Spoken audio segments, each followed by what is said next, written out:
Hey guys, this is Miriam at High Life Auto. I am out doing a virtual test drive on a 2013 Chevy Impala.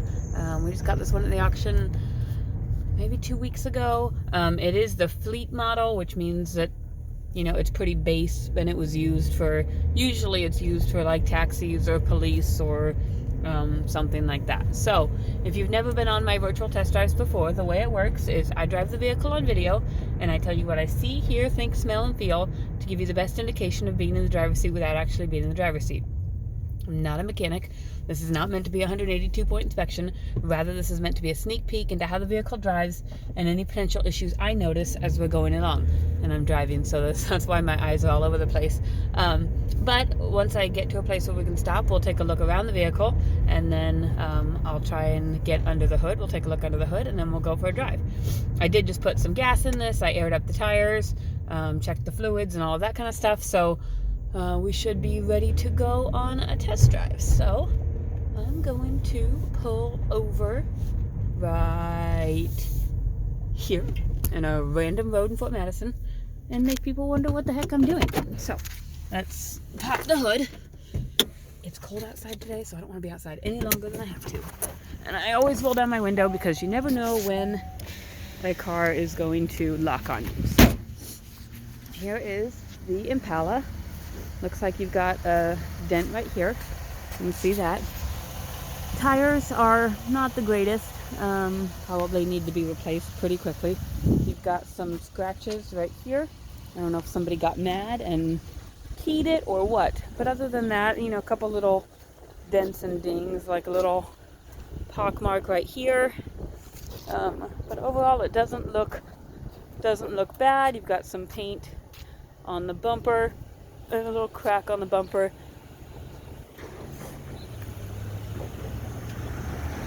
This side again, you've got some scratches on that rear quarter panel. Other than that, I mean, it's all like little minor dents and dings and stuff. Looks like they went over a curb right here or something like that. And more scratches on the hood.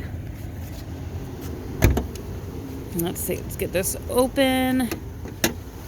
We'll take a look. Take a listen. It is really quiet. No abnormal noises. The oil it is dark. It needs changed, but it's at a good level, so it's all right. This one only has 153,000 miles on it, which is also typical of like fleet cars. Typically they drive fleet cars, you know, a certain amount of miles, and then they sell them and they upgrade. Let's see, we'll try the radio. Let's see, radio works. Let me get it to an FM. Let's find a station that comes in. There you go, FM. It works. The heat and AC, the blower motor is not working, so there's no air coming out. I don't know if I can feel anything. Here's the dash. It is up to temperature. Like I said, I just put some gas in it. My seatbelt light is on, airbag light is on. It says you need to add air to the air. No, add air to the tire. But like I said, I also did that. So you could have a sensor in there that's not reading correctly. Let's see, check windows. Passenger side window works. Rear passenger side window works. Rear driver's side window works. And then you know the driver's side window works because I had it down.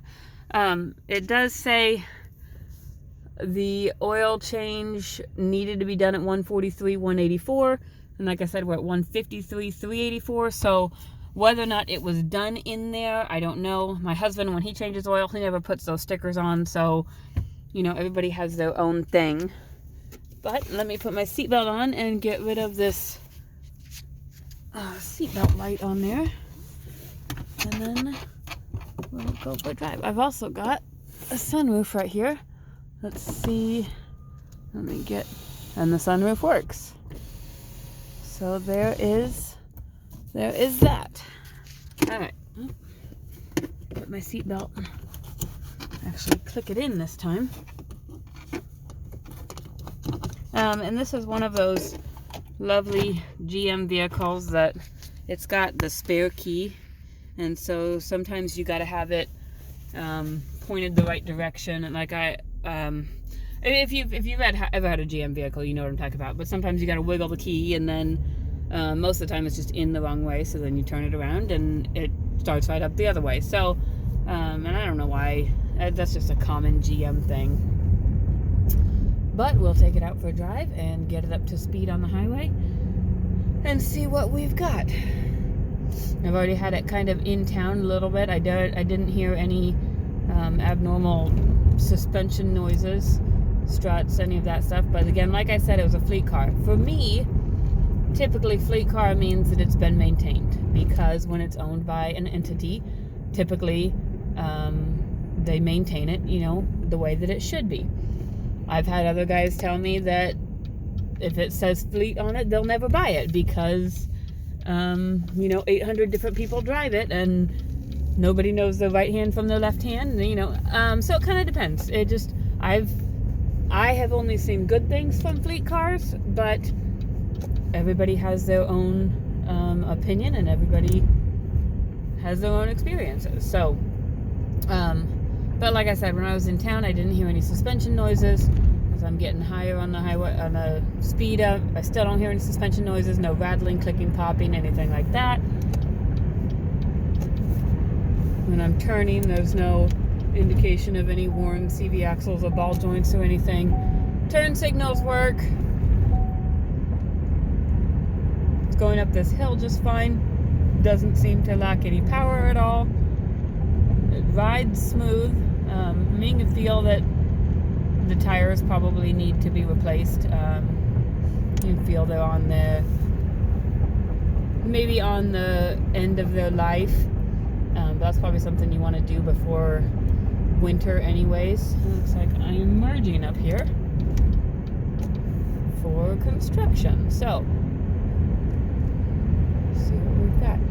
And this car is heating up. Like I know I said the blower motor isn't working, but it's warm in here. Like I've got the heat controls up, so there's air coming out somewhere. Even if it's not forcefully blowing out, it's heating the car.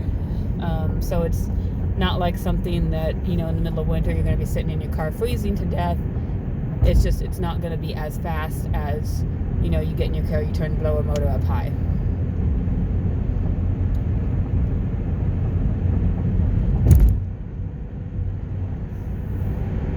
Driving smooth on the highway right here. Brakes are good and solid. I don't feel any vibration or grinding or grabbing or anything like that. Again, doing a turn test to make sure there's no CV axles or anything clicking or popping. Seems to run and drive good with low miles too, 153,000 miles. So it would make a decent